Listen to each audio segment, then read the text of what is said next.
What if the very thing holding your life in place, the pain, the regret, the failure, is not reality at all, but a story you've been telling yourself? What if, as Neville Goddard taught, your past is not fixed, but fluid, and more importantly, rewritable? Most people walk through life imprisoned by a single assumption, that what happened cannot be undone. They accept the past as written in stone, a cold sequence of events etched permanently in the corridors of memory. But Neville saw something else. He saw a hidden doorway, one that opens not with force, but with imagination. You see, memory is not a record. It is a blueprint.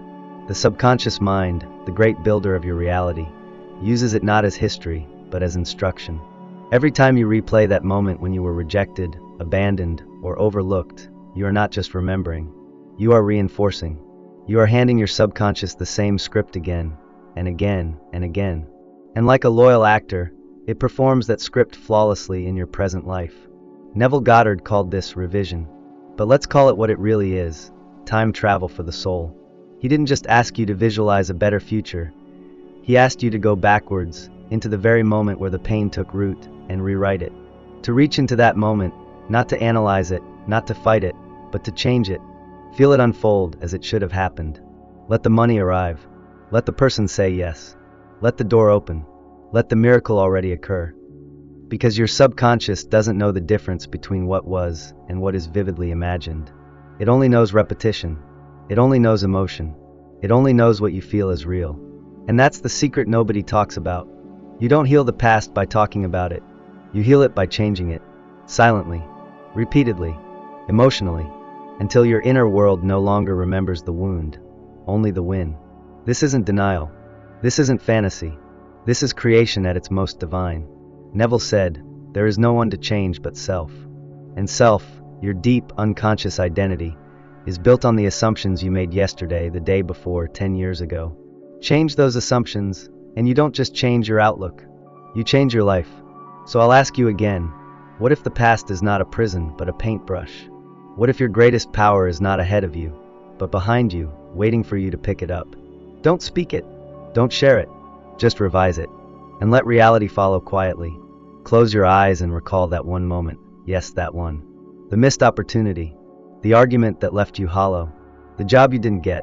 The money that never came. Feel the weight of it in your chest. Most people stop here. They replay the scene in their minds like a broken record, etching the pain deeper into their subconscious with every revisit.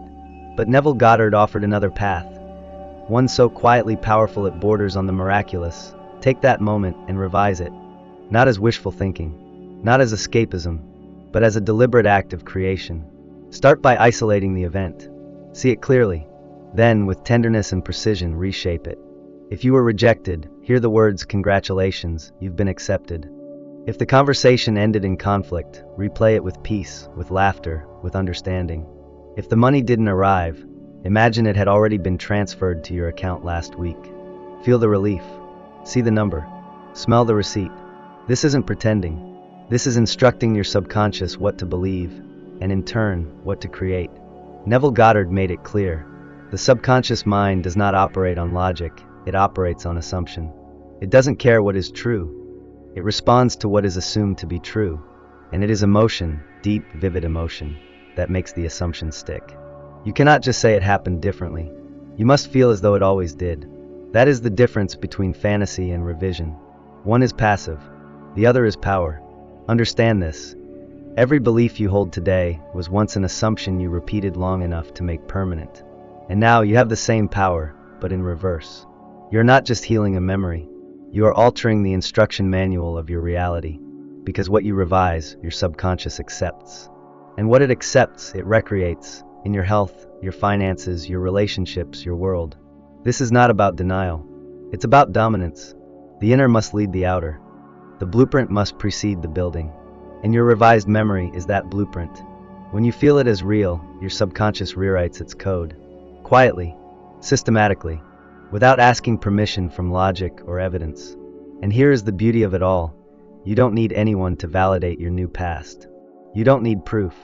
Because once your subconscious accepts the new version, reality will bend to match it. That's the law. That's the promise.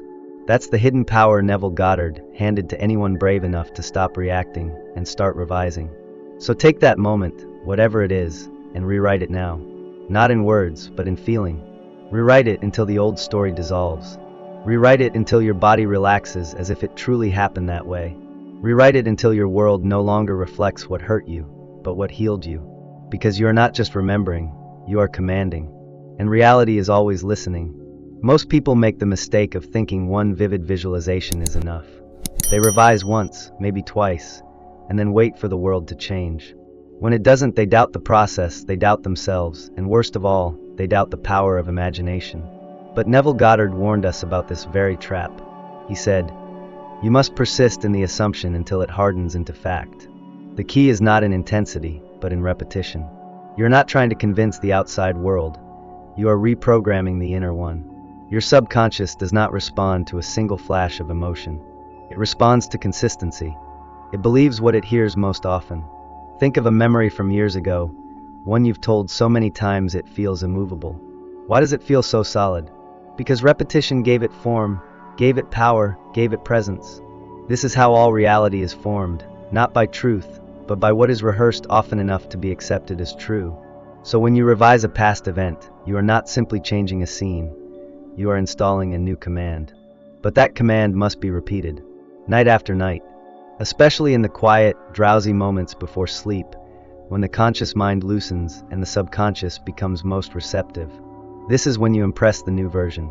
Not with effort, but with immersion. Not with willpower, but with surrender. You drift into the new memory. You feel it as if it has always been this way. Neville Goddard emphasized that this repetition is not mechanical. You do not force it like a chant. You relive it, as though it were already part of your timeline, as though the old version never existed. The shift doesn't come from saying, "I hope it changes." It comes from no longer needing to hope at all, because in your inner world, it already did. This is where most people fall short. They give up too early. They seek confirmation before the seed has taken root. But reality is not instant. It is delayed like the harvest after planting. Your job is not to dig up the seed to see if it's growing. Your job is to water it with faith, nourish it with feeling, and protect it with repetition. Let the revised memory become the only memory. Let it erase the old scar and replace it with peace. And here lies the miracle. One day, you will struggle to recall the pain. Not because it was never real, but because your subconscious has adopted a new version so fully, so completely, that the old one fades like a dream. Your nervous system no longer reacts to the old trauma. Your mind no longer reaches for the old story.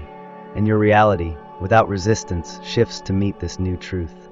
Neville once said, "Change your conception of yourself, and you will automatically change the world in which you live." But to change your self-conception, you must change your memories. Not by force, not by denial, but by revision. Repeat it until it becomes effortless, until it feels like it's always been true. So tonight, before you sleep, go back. Revisit the scene. And this time, don't just imagine the change, repeat it. Again and again, night after night, until it becomes the only version your heart remembers. That is when the subconscious obeys. That is when life aligns. That is when the world begins to forget your past, because you already have. Silence is not just a suggestion, it's the secret ingredient. Once you've revised the past, once you've impressed the new memory upon your subconscious, the greatest mistake you can make is to speak of it too soon.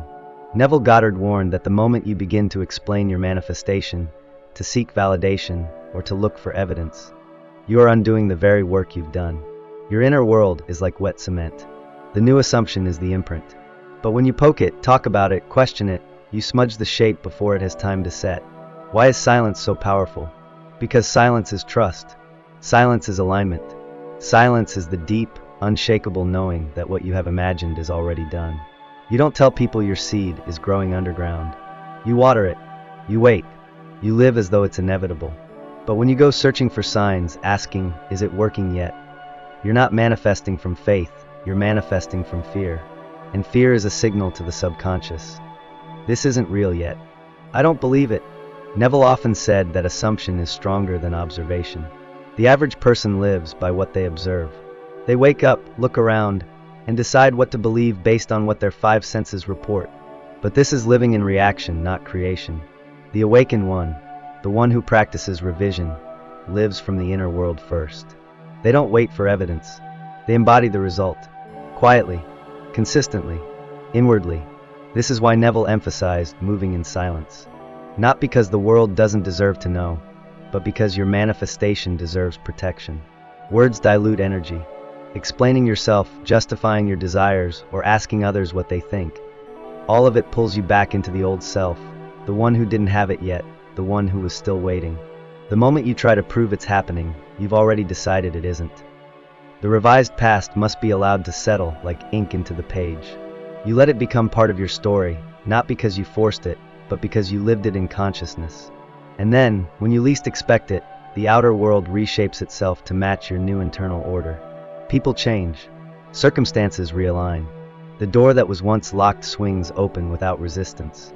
But if you speak too soon, if you plant a seed of doubt or chase reassurance, you return to the level of the old story. And from that place, nothing new can grow. So hold your vision close. Whisper it only to your soul.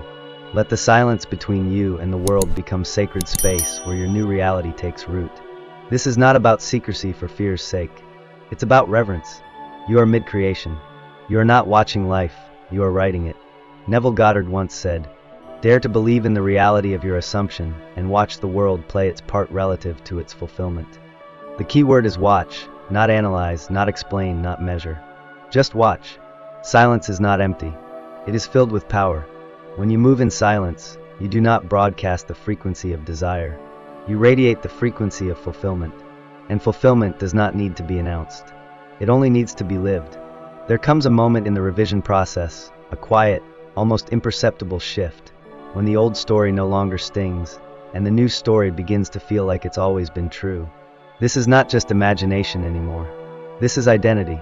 You've moved from trying to believe into being.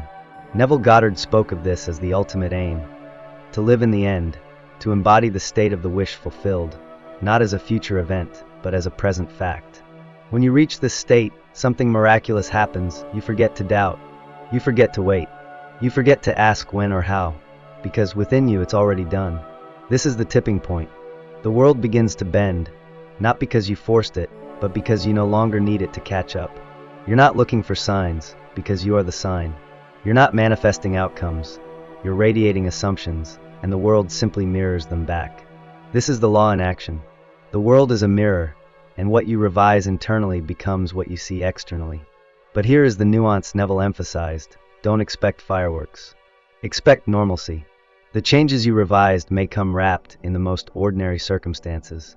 An email you weren't expecting. A person suddenly acting differently. A door quietly unlocking without fanfare. That's how creation works. It does not scream. It unfolds. And by the time it happens, you won't be surprised. You'll nod. You'll smile. Not because you finally got what you wanted, but because you've been living with it for weeks, months, maybe even years in consciousness. The outer reality is simply catching up to what was already real within you. This is why Neville Goddard said, "Your assumption, though false, if persisted in, will harden into fact." Reality is not fixed, it is delayed. It is obedient. And it is always following the lead of your dominant state of consciousness. That's the paradox most people miss. You don't get what you want, you get what you are. You don't manifest by craving, you manifest by identifying.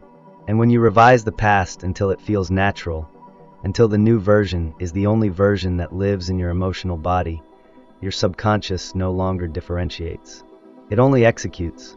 So don't check the mirror, become the reflection. Don't chase the result, live from the result. The moment you stop needing evidence, evidence appears.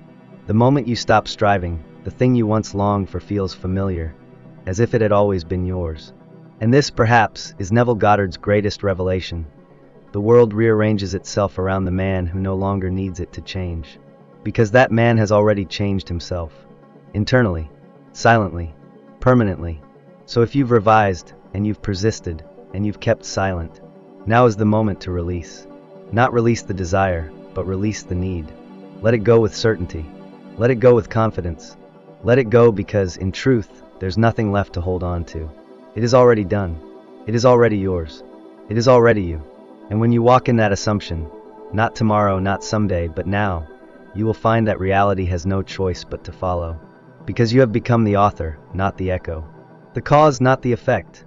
The story is already rewritten, and the world is turning the page.